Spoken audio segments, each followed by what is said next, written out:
Did you miss any of the Karen Reed murder trial today?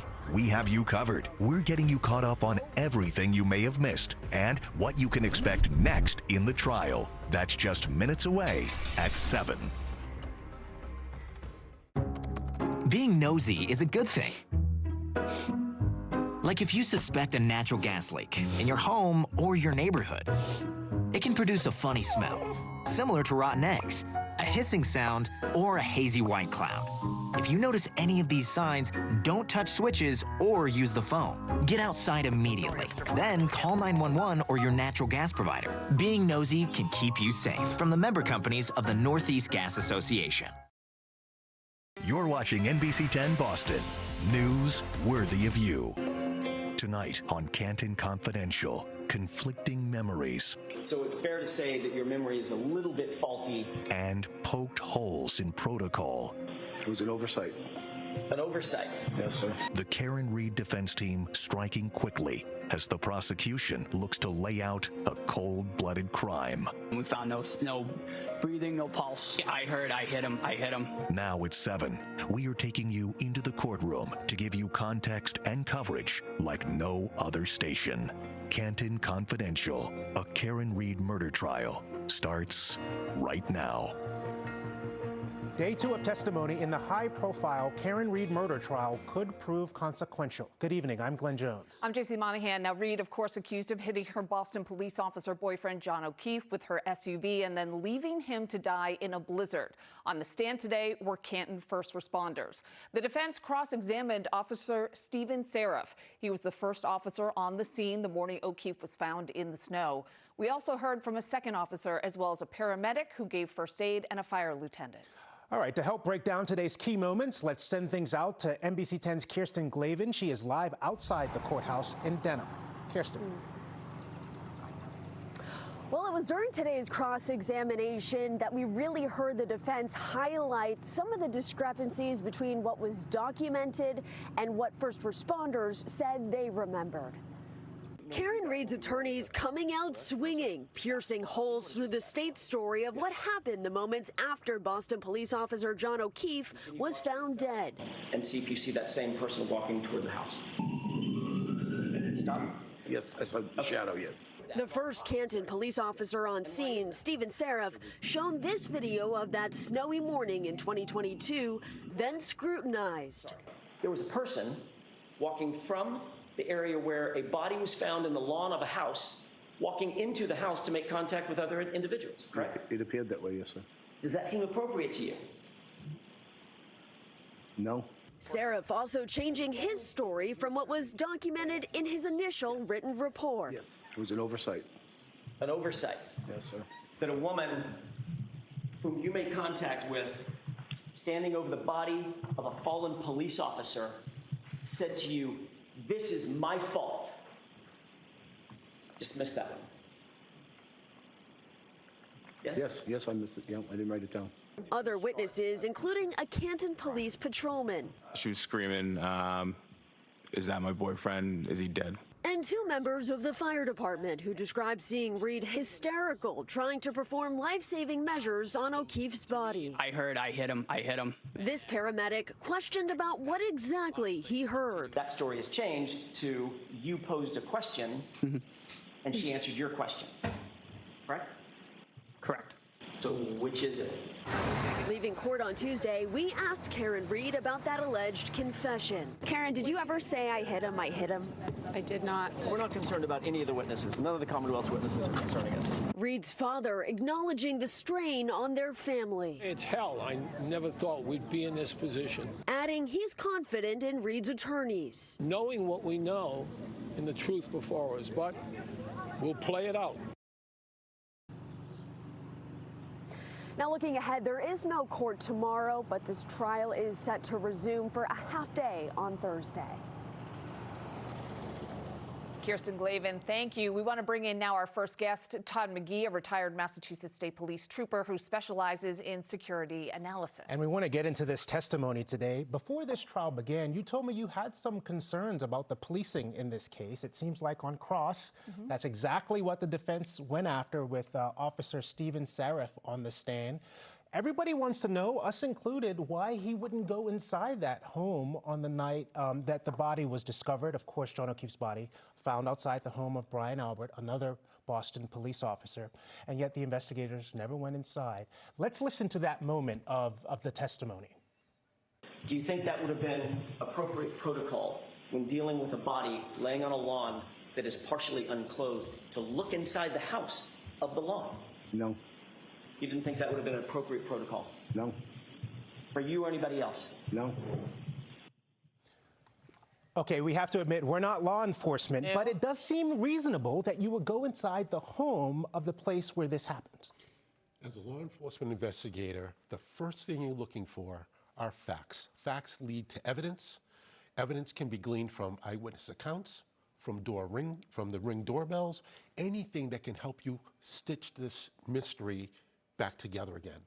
And the fact that the investigation wasn't thorough provides a big wrinkle in the prosecution's case. But when he says no, that I wouldn't expect anybody to Not have even done knock that. on the door. Right? Does that ring true for you? It does not. It does not ring true, because if I can find one person to help me spell out this story, to help bring some clarification, anything. Was there another vehicle close by? Was there another eyewitness as a neighbor that I might be able to go and speak to? The first 24 to 48 hours is significant in any investigation to get the closest and key witnesses interviewed. Let's talk about some of the discrepancies that the defense was basically able to poke holes in some of that testimony. First of all, the incident report, they said the time of the arrival for those first officers, those were wrong. They mentioned that the defense highlighted what was not in the report as well when police arrived, which was what Karen Reed was or was not saying. Matter of fact, we have a little clip from that. You want to just play that? So in April of 2022, for the first time, you attributed the phrase, "This is my fault. I can't believe this happened," to my client, correct? That's correct. But nowhere in your official report did you say that. That's correct. And nowhere in your interview with Trooper Proctor the next day did you say that. That's correct. You think that was a pretty important omission on your part? It was an oversight. An oversight? Yes, sir.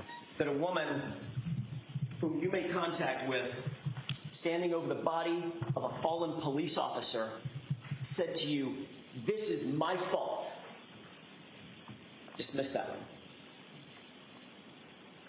Yes? Yes, I missed it. I didn't write it down. You know what was written down? The wrong address of where they showed up. That was another thing that they pointed out.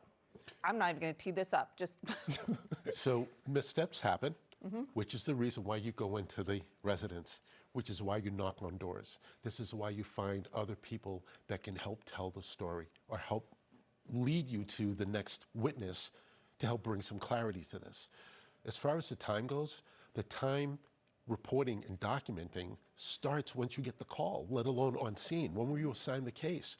Who's on duty that day to receive the case, to respond to the at the time, they didn't know if it was a murder or if it was just a body in the snow. Right. They didn't know it was a Boston police officer initially.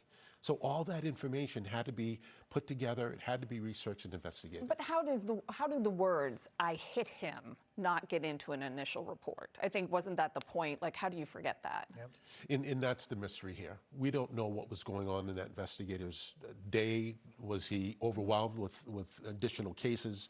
Was he coming from another scene? Maybe he was overworked.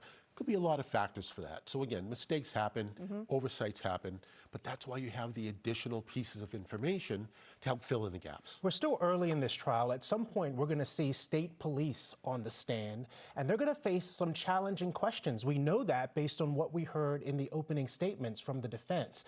Should those officers be challenged, particularly Michael Proctor, and if they are challenged, is it appropriate to do so? It is appropriate. You're talking about someone's life that's on the line. This is a criminal trial.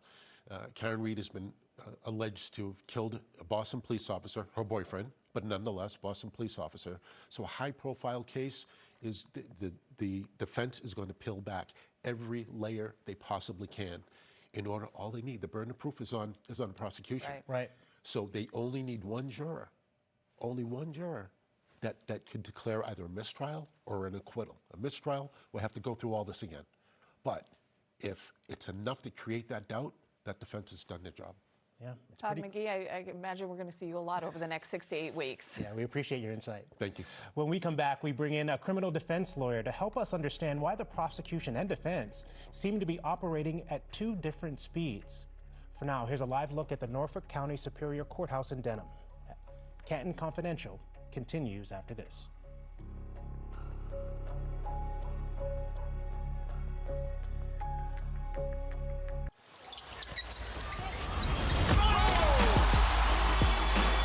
It's the playoffs on NBC Sports Boston.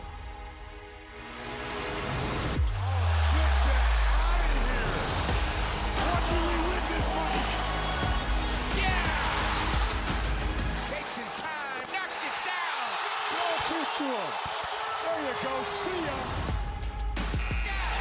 Don't miss a moment of Mike Gorman's final playoff series. Where can you get Wi-Fi speeds faster than Verizon? X marks the spot.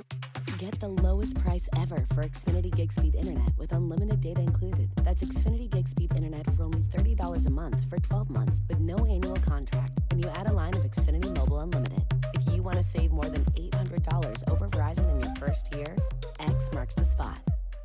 Switch to fast, reliable Xfinity Internet and bring on the good stuff.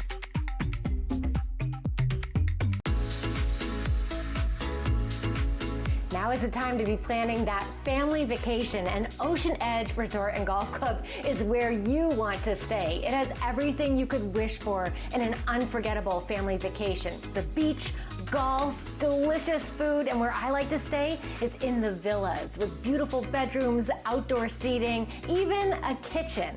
All you need to book your trip is at oceanedge.com. When foot pain is breaking your heart, a mother's story. My foot pain got really bad after I had my son. I didn't have any energy left to play with him. She tried various tricks and treatments. A lot of those disposable throwaway inserts. Nothing worked, till she got fitted for Good Feet arch supports. I could feel that something was happening. Something good. It's been a life changer. For Elisa and her now not-so-baby boy. See what we can do for you with a free arch support fitting at the Good Feet store.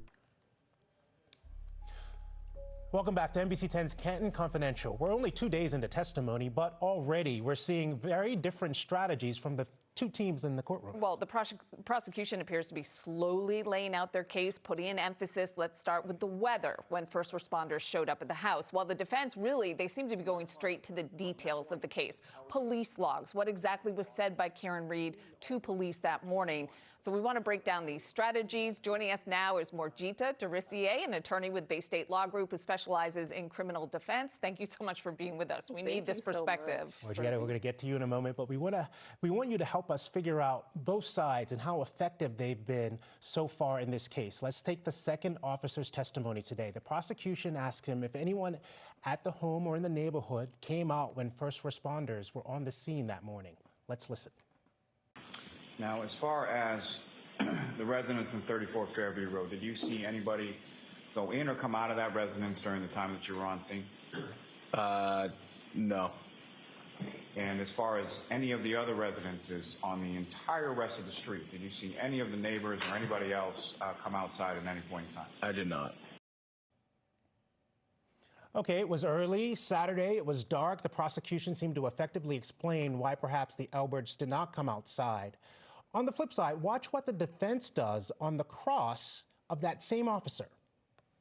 One question, if I might. Okay. Recross. Sure. And I don't mean to be a wise guy, sir, but did any of the other neighbors on the entire street have the body of a dead police officer on their front lawn? Objection, Your Honor. All right, so that's sustained. All right. Morgietta, talk to us about the strategy. I mean, from outsiders, it just seems very slow on the prosecution side, and on the defense side, they really seem to be just really honing in on what I would think the jurors would think are important facts. Absolutely. I really like what the defense is doing. They're coming in very strong. They're asking all the important questions, but that's their job, right? They're supposed to be creating this reasonable doubt, and they're doing exactly that. I think I agree. The prosecution is coming out a little slow. You know, they're very stagnant with their presentation of the case, and I wonder if that's part of their strategy, but really only time will tell. Right. In that last bit of testimony, we heard the prosecution object, but it was only after the witness already responded to the question. How does the jury evaluate that? Because I know they can't unhear it. Right. You know, that's the interesting thing about trying cases, right? You're supposed to protect what the jury hears, but sometimes they already hear it and they can't unhear it. So as a defense attorney or as the prosecutor, you have to anticipate what your witness is going to say and make the objections before that testimony comes out if you can, but sometimes you can't. Let's talk about the confidence that we saw earlier. We saw the defense attorney, Ellen Jackson, walking out of court and said there aren't any witnesses from the prosecution side that makes him nervous. It's only day 2 of what's projected to be a 6 to 8 week trial. Is that fair to be that confident this early on? I mean, this is a murder case, right? You have to be very confident. You have to protect your client's innocence and their image as well. It's only been 2 days, but they've been doing a great job. I think there's a lot more evidence to come out, but they've been doing a really good job, so that confidence is warranted. You know what's interesting for laymen like me watching this case? I know that the prosecution is putting on its case right now, but so far, I feel like I'm watching the defense put on its case. How can that be? Yeah, you know, you have to be really careful about that as a defense attorney because the burden of proof is on the prosecution side.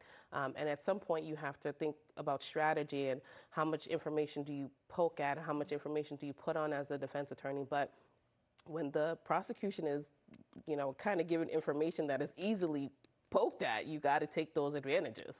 All right, it's really early, and I'm going to put you on the spot. But as a criminal defense attorney, would you put Karen Reed on the stand? Way too early to decide. There's so many factors that go into whether you put someone on the stand or not.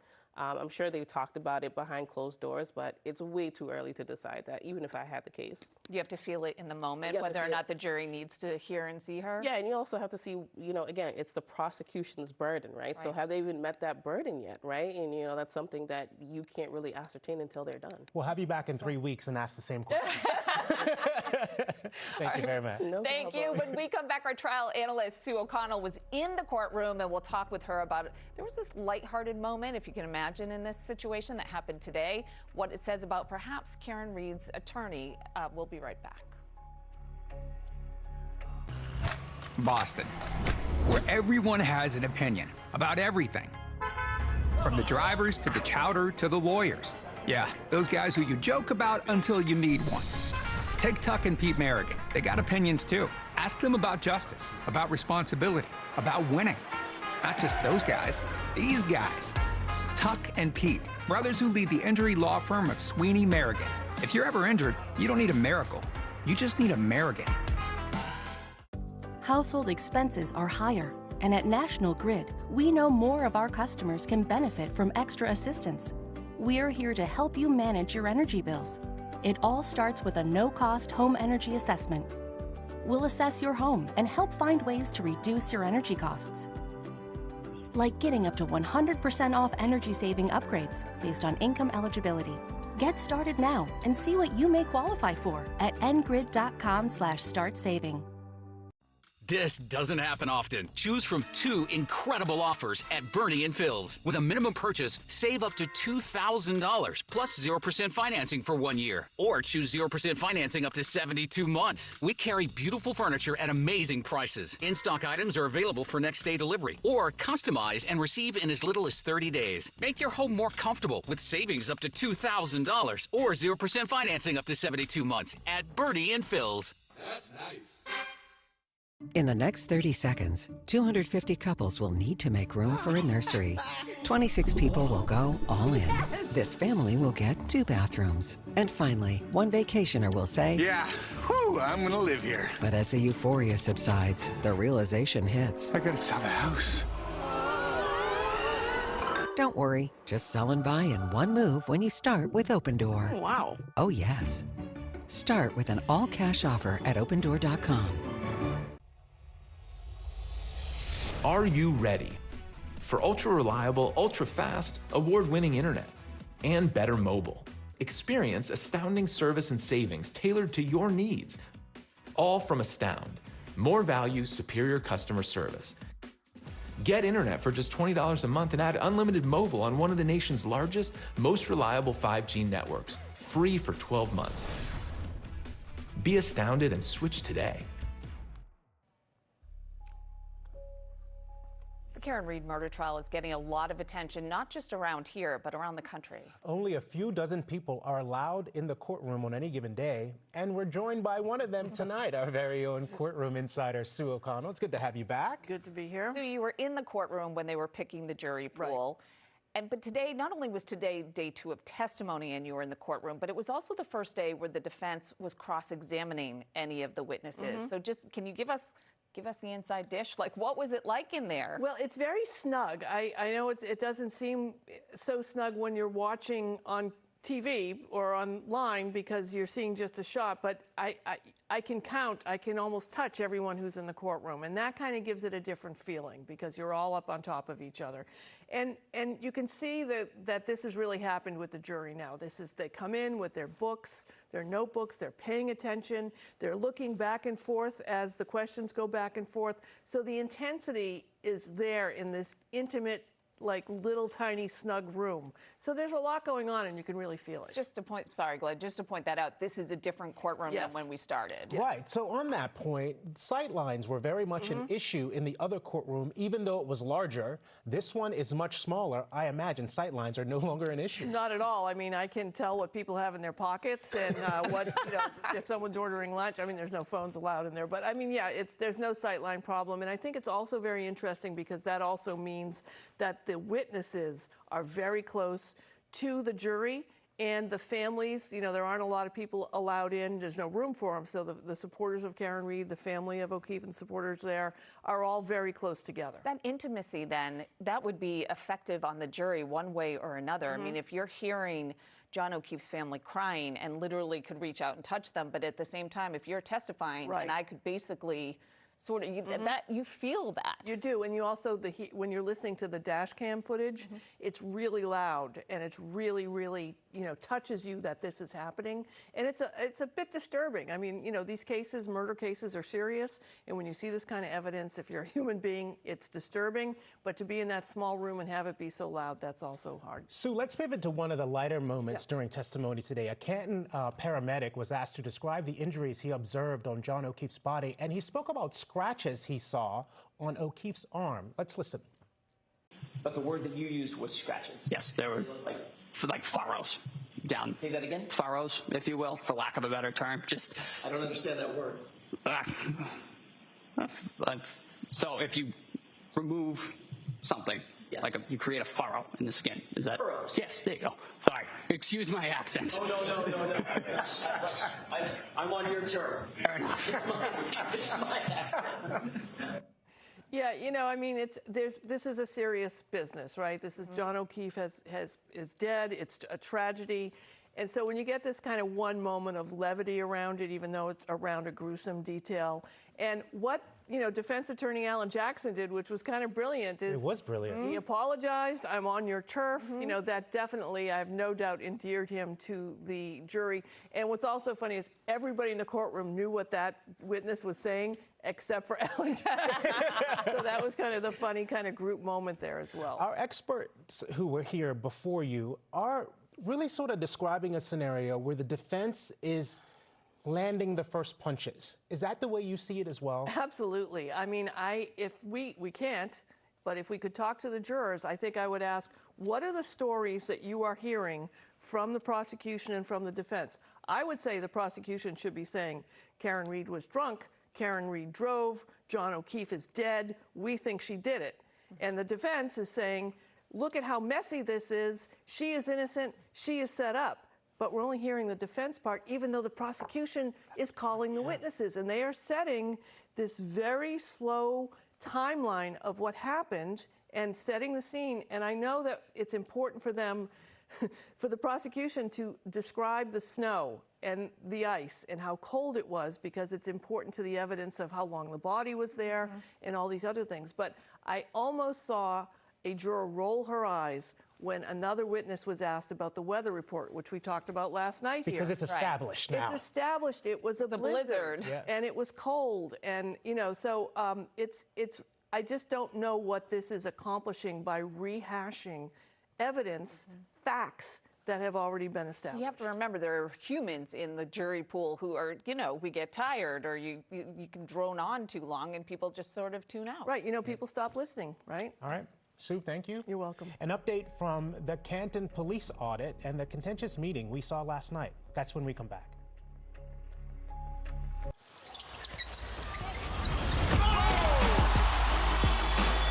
It's the playoffs on NBC Sports Boston.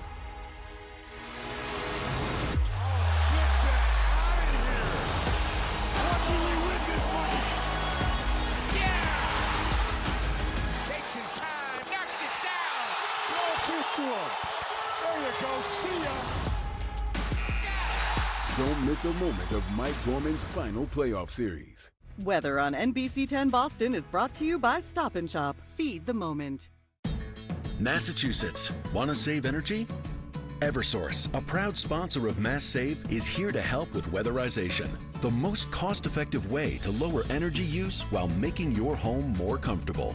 With proper air sealing and insulation, you can lower your home's heating and cooling costs by up to 20%. Plus, right now, you can get 75 to 100% off the cost of insulation upgrades. Take the first step today with a home energy assessment. Act now and start saving. Well, if you want my 2 cents on interest rates, we got options. My 2 cents. This one's priced to sell. My 2 cents? My 2 cents? My 2 cents? My 2 cents? My 2 cents? Here's my 2 cents. I'm planning for the future. Interest plus interest equals more interest. Come on, you can do that. Hi, Joan. Perfect timing. I have a few questions. Let's look at your plan and see what makes sense for you.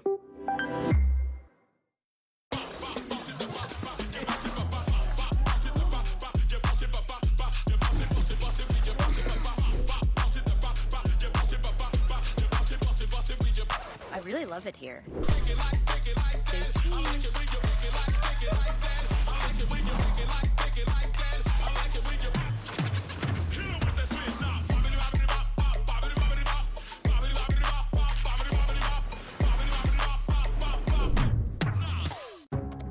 Being nosy is a good thing. Like if you suspect a natural gas leak in your home or your neighborhood, it can produce a funny smell, similar to rotten eggs, a hissing sound, or a hazy white cloud. If you notice any of these signs, don't touch switches or use the phone. Get outside immediately. Then call 911 or your natural gas provider. Being nosy can keep you safe. From the member companies of the Northeast Gas Association. LifeSurge is coming to Boston on Saturday, June 22nd. Be inspired and equipped to grow your financial resources for Kingdom Impact, featuring leaders in faith and finance, including renowned speaker Priscilla Shirer, two-time national football champion Tim Tebow, actor and producer Kelsey Grammer, star of The Prophet Marcus Lemonis, Duck Dynasty's Willie Robertson, and worship artists Natalie Grant and Jeremy Camp. That's LifeSurge, Saturday, June 22nd. Tickets on sale at lifesurge.com. We have an update now on the audit for Canton Police. It was supposed to be the first of many steps to launch an independent audit into the police department, but it actually started with a lot of arguing back and forth. Very divisive. Remember, this meeting is the result of a town vote last November to audit Canton PD. This was the first of 3 meetings. The committee says it hopes to have an auditor in place by this summer. Just a reminder, no court in session tomorrow. That doesn't mean we won't be back here at 7. There is so much still to talk about, but that's all for tonight. I'm JC Monahan. I'm Glenn Jones. This has been Canton Confidential. This is a real person seeking a solution to a real problem. Hi, fine, how are you? Welcome to the Good Feet store. How can I help? I have plantar fasciitis. My knees hurt, my hips hurt. And then she was fit with Good Feet arch supports. I don't feel any pain anywhere. Good. Seriously, no pain in my knees, my hips, nothing. This is amazing. I don't want to take them off. It just feels like I'm in heaven. Oh, you're a blessing in disguise. Try them for yourself with a free arch support fitting at the Good Feet store. Watch me. Watch me measure, mix, and stir. I'll be the next great baker, this I'm sure. One hot stove couldn't spoil my plan. They dried my tears, then fixed my hand. Cookies and brownies, I got all the treats. Just show me the kitchen, I'll make it sweet. Watch me. the place to turn for any burn. Shriners Children's, the most amazing care anywhere. Every day, we see signs of progress across Massachusetts. Neighbors making the transition to a clean energy home. It's an energy-efficient home, which saves money. It's a more comfortable home, making it a better place to live. We've got new resources to help you make these changes too. CleanEnergyLivesHere.com has the information you need to make your home more energy efficient and less reliant on fossil fuels. Clean Energy Lives Here. Join us and bring it to your home too. Rise up this morning, smile with the rising sun. Discover our newest resort, Sandals St. Vincent and the Grenadines, now open. Visit sandals.com or call 1-800-SANDALS. It's the summer of $9.99 at Bob.